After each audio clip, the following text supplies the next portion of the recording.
The Young and the Banging. It was a book that I published with Oh Wow, which has now turned into Moran Bondaroff. Huh.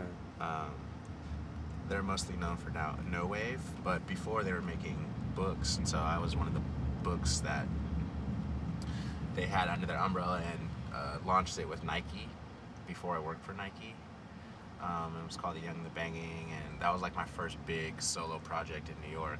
And they gave me a whole space on Elizabeth Street in Nolita and asked me if I was comfortable curating it all by myself. And I said yes, even though I had never done that ever in my life. And I was just like, yeah, sure. Left the meeting like, what the fuck did I sign up for? Am I going to be able to deliver this?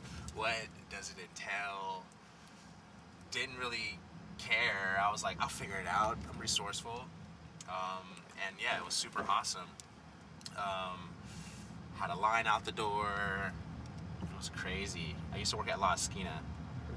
And I also had an internship at this ad agency. So I would leave and take lunches, but I wouldn't eat. I would just go and like make sure that the builders and contractors were like doing it according to plan, and then I would literally go back to work.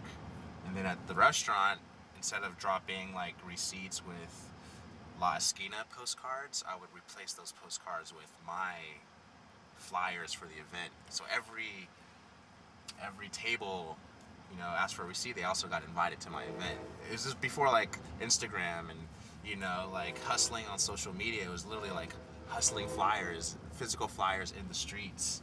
But yeah, that was the first super exciting, like creative like moment for me in New York. The intention you're serving, the purpose you're serving here seems to be really, concerned with a humanitarian level. Yeah. Well, I mean, still infusing aesthetic principles. But yeah, in a tasteful way. I mean, I think I've always just been a people person.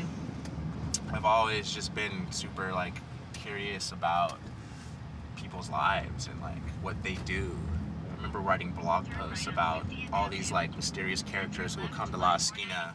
Like La Esquina was like my first introduction to like New Yorkers, like cool creative people up to something interesting in New York. That was like my first exposure, but I never knew what the fuck they did. They would be at this super fancy, expensive to me at the time, like restaurant every fucking night with like super hot models or business people. I'm like, what the fuck do they do? And I wrote a blog post about like people I would meet and for years and never still didn't know what they did. And I was just always curious about like people. So that's where the yearbook came from. It was like me reimagining New York City as a high school. Living in the city was like a big school for me, running around the streets, and the taxis were like school buses, and the restaurants were my cafeteria, and people I looked up to were my teachers. I was like, man, this city needs a yearbook. And so the same with like the Department of Sanitation, just be really intrigued with service workers and the work that they have to do to keep the city breathing 24/7. Just like, what are their lives like? What do they go through? Just super fascinated.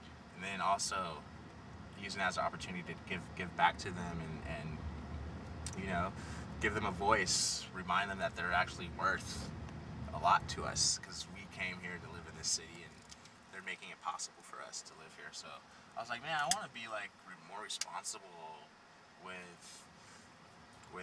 just living.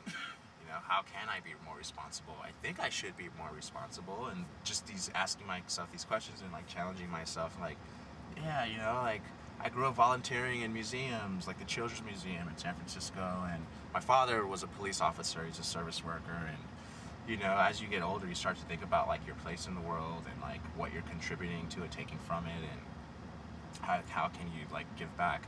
And it's not necessarily about like going out and starting a crazy crusade, and like it's just like, what can you do? At the very least, at the very minimum, like you do something. So intention.